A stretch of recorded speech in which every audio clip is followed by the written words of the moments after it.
El Real Madrid busca delantero. Última hora. Arrancamos.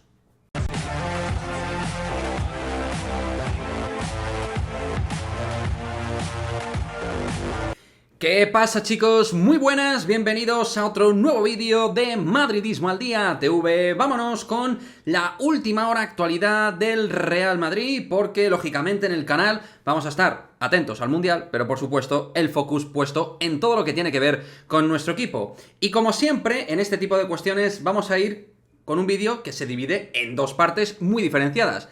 En primer lugar, la parte objetiva, es decir, la parte de la información que nos habla de que el Real Madrid estaría buscando un delantero, y por otra parte, la parte subjetiva, mi opinión al respecto de esta información y al respecto de lo que pienso que hará el Real Madrid con respecto a esta cuestión. En primer lugar, la parte objetiva, la información proviene en origen de Relevo, más en concreto de, para mí, uno de los periodistas con mayor fiabilidad actualmente a nivel info Real Madrid. Jorge Picón, concretamente, ha hecho un artículo, y luego vía Twitter todo esto también se ha detallado, un artículo donde confirmaría que el Real Madrid estaría presto y dispuesto a buscar un delantero. Y no estaríamos hablando de un delantero a largo plazo, no. Buscaría un delantero de cara a la próxima temporada. Ya estaría manejando distintas posibilidades, opciones de cara a, evidentemente, tener una opción alternativa o recambio de Karim Benzema.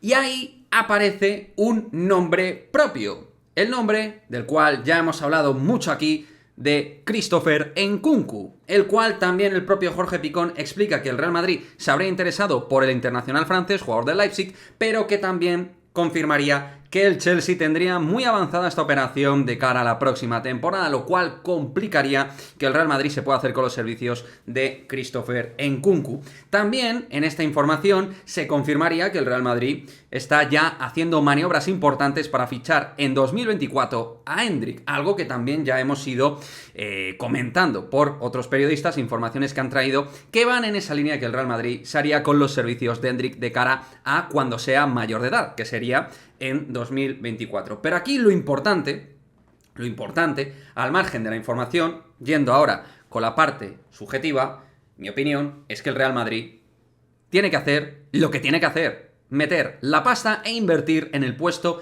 a día de hoy más sensible de mejora del equipo. Porque por supuesto para mí fichar a Bellingham sería buenísimo. Por supuesto en defensa creo que en el lateral derecho hay que dar otro impulso. Y por supuesto pienso que Mendy tiene que tener una alternativa dentro del lateral izquierdo. Pero al margen del centro del campo y los dos laterales, creo que lo mollar a reforzar es el centro del ataque madridista, o al menos un recambio alternativo a Benzema. Ya estamos viendo que el Real Madrid sufre sin Benzema esta temporada, más allá de momentos donde el equipo ha podido correr bien con Vinicius y Rodrigo, pero la realidad es que se necesita algo más que pueda acompañar a nuestros jóvenes brasileños, algo más que pueda aportar a nivel goleador. Y ahí está el nombre de Nkunku, que está encima de la mesa, que gusta a la secretaría, que gusta al club, pero que es complicado, tal y como comenta Picón, porque el Chelsea tiene, el conjunto londinense, muy avanzado el fichaje de Christopher Nkunku. Pero para mí lo interesante es que un periodista con, en teoría, buena info y que maneja información buena del Real Madrid, pues confirme que el club está buscando de cara a la próxima temporada. Y nada de esto de que comentan los escépticos, de que van a esperar el Madrid a 2024 para meter ya en línea todo a Endrick, hacer un all-in a Endrick, sino que se fijarían en ya de cara a este próximo verano fichar a un delantero que pueda estar ahí siendo importante en el Real Madrid. También habla Jorge de que el propio Real Madrid estará atento al Mundial, porque siempre en el Mundial el club se fija mucho de cara a grandes proyectos futbolísticos que puedan aportar. Así que veremos si el Real Madrid también saca algo de jugo en ese sentido en este Mundial de Qatar. Pero bueno, ahí tenéis básicamente la información. Si queréis echarle un vistazo más, pues en Relevo lo tenéis ahí en la web toda la información en detalle, pero lo más interesante es eso: el Real Madrid busca un delantero para 2023 sí o sí.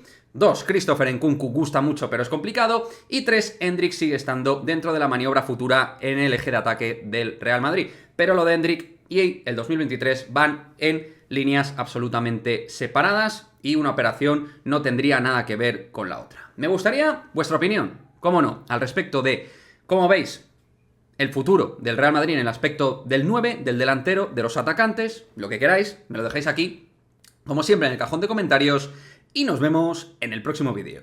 Chao, chao.